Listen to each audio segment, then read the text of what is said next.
Good morning and welcome to your snow day. Time to learn a little bit of physics. We are going to talk today about motion of the heavenly bodies, stars, planets, asteroids, anything that moves around in the heavens and is affected by gravity, so therefore is in orbit. I'll start off with a little bit of a history lesson.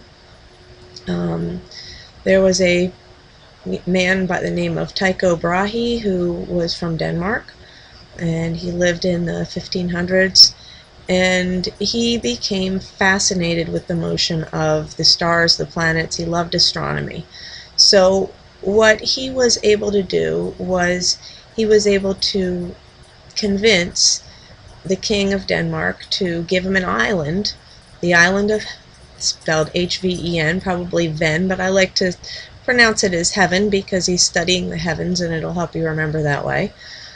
He gave him the island of Ven, and he set up an observatory to study the stars and the motion, and he made extremely careful measurements of where everything was and when it was there.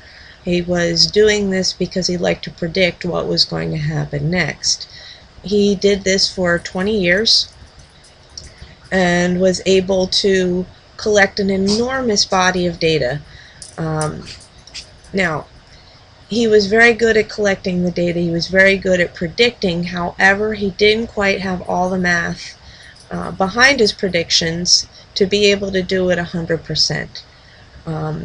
He fell out of favor with the new king of Denmark, and he moved to Prague in Germany in 1597. And at that point, he encountered a young man named Johannes Kepler, and Kepler was able to take some of his data, or to take all of that 20 years of collected data and begin to analyze it mathematically. Tycho Brahe had a geocentric view of planetary motion. So in other words, he believed that the Earth was the center of everything, and everything revolved around the Earth. That was a very common view at the time. As a matter of fact, Johannes Kepler's view was considered radical. He believed that the sun was the center of the motion. And when he began to plug into mathematical models the data that Brahe had collected, he found out that the heliocentric view, or the sun-centered view, made a lot more sense as far as predicting what was going to be where at a specific time. Through analyzing all of this data that Brahe had collected, he was able to discover 3 laws of how the planets moved. They're Kepler's laws of planetary motion. Now, without a Brahe, a Kepler never could have done what he did. He needed all of that data in order to be able to discover what he discovered about the motion of the planets. However, without Kepler, Brahe never would have discovered what to do with all this data he had collected. So they really needed each other. Kepler's laws still hold today as far as how things in orbit around other things will work. The first one of his planetary laws that he discovered is that as the planets and the suns and the stars and all the different things were orbiting around other things, he found out that these pathways were actually ellipses. It would be easy to think of them as circles, but he found out that the pathways were actually ellipses. Just to review for you a little bit as far as what an ellipse actually is. An ellipse appears to have an egg shape, and it has 2 foci. Okay, 2 points that are important. Now, as the ellipse becomes more circle-like, these foci get closer and closer together, so that when you get a circle, you no longer have 2 foci, you have 1 center. But as an ellipse, there are 2 foci. Now, as a planet is on this ellipse, or as you generate an ellipse, the definition says that the distance from one focus to the edge plus the other distance remains constant. So in other words, the distance from A, see if we do this geometrically, we'll make these into capital letters so that you can see it a little better. Oops. Make that into A. Okay, if we talk about it in terms of points, the distance from A to F1 plus the distance from A to F2 is constant, which means that wherever A is along the ellipse, these distances still have to add together to give you the same number. Okay, now we're not calculating that number, but I just wanted you to recall that as far as being a fact about how an ellipse is generated. When we come to class tomorrow, I have a board that I can show you that generation of an ellipse so that it'll make it make a little bit more sense. Okay, there we go. If we have a planet that is in orbit around something, in this case our sun. The sun is at one of the foci, it's at one of the focus points of the ellipse, and the planet is moving along in an elliptical pattern.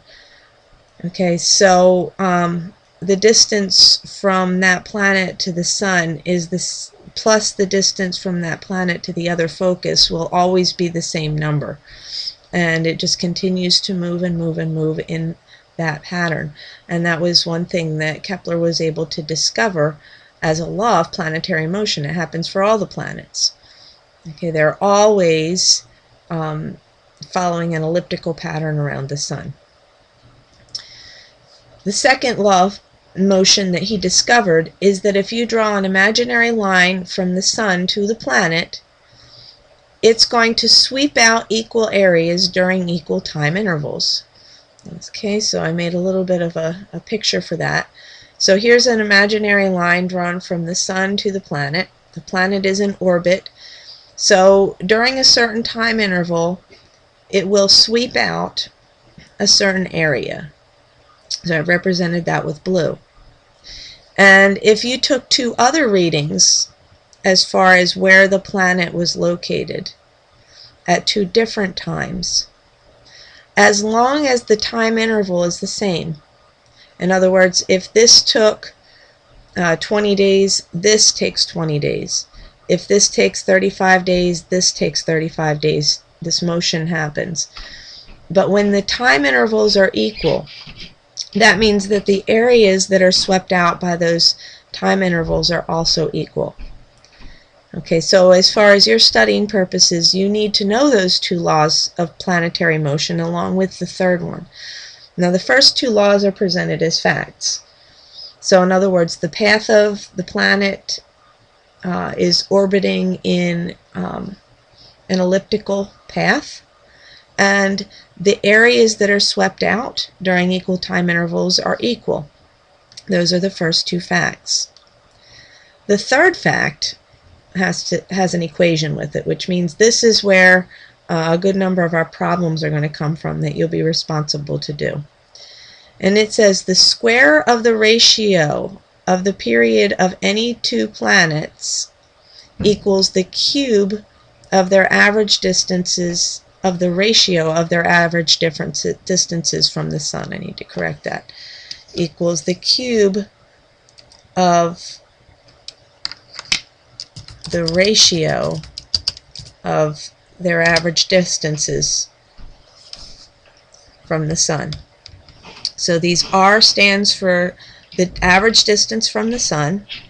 If you make that into a ratio, you now have a comparison, if you cube it, to the square of the time intervals or the periods that it takes for a planet to get all the way around the sun. Okay, the period is how long it takes for the moving body to complete one orbit around whatever it's orbiting. Okay, now, let me get rid of this bad slide. Alright, so let's say you have a mystery planet, Planet J, and it's revolving around the Sun with a mean orbital radius, in other words, an average of 4 times that of the Earth's. We want to predict the period of Planet J in Earth years. In other words, how many years will it take for this planet to go all the way around the Sun, one elliptical orbit, in Earth years? And we have to use Kepler's equation to get that. Now I want you to think for a minute, what is the period of the Earth? In other words, how long does it take the Earth to go around the Sun one time in Earth years? Okay, if you haven't had that particular answer jump into your head just yet, it's 1 year. It takes 1 year for the Earth to go around the Sun one time. Now that 1 is very, very convenient in the first problem that we're going to analyze and take a look at, this problem. Okay, so first of all, we take this equation that Kepler came up with, and you want to make your subscripts meaningful so it's easier to plug in. Alright, so for example, I'm going to make my subscript, I'm just turning my subscript into an E to stand for the Earth and a J to stand for Planet J. If you have various different things, it makes sense to switch the subscripts so that when you plug in your numbers it just makes things a little bit easier. Okay. Secondly, you want to put in any values that you know. Now we've got the subscripts are now meaningful. The one value that we actually know is that the period of the Earth is 1 year. So I plug in a 1 for that. It looks like we don't have very many known variables. We don't know what the mean orbital radius of the Earth is, but we are going to be able to fill in something for RJ in terms of RE. Look at this second bit of information. The planet J has a mean orbital radius 4 times that of the Earth's. What that means is that RJ equals 4 times RE. So what I can do is I can substitute in a 4RE here, because the orbital radius of planet J is 4 times RE. And I hope that some of you are noticing that's going to be very convenient, because these two REs get to cancel out. Okay. When they cancel out, this turns into a 1, this turns into a 4. Now we have an equation that has one single variable and the rest numbers. So from here on out, the problem is cake. Okay. Little bit of algebra review. You have that equation. You have to cube this. Leave it as a fraction. It's going to make your life easier. You could use a decimal, but I'm just saying this is the easiest way to do it. 4 times 4 is 16 times 4 is 64. Cross multiply. 64 times tj squared. And then this one came out very nice and conveniently. You may get a decimal, you may get all kinds of different numbers. This one came out very conveniently as an 8. Make sure you square root this answer. So the answer to this question is that this period for planet J is 8 Earth years.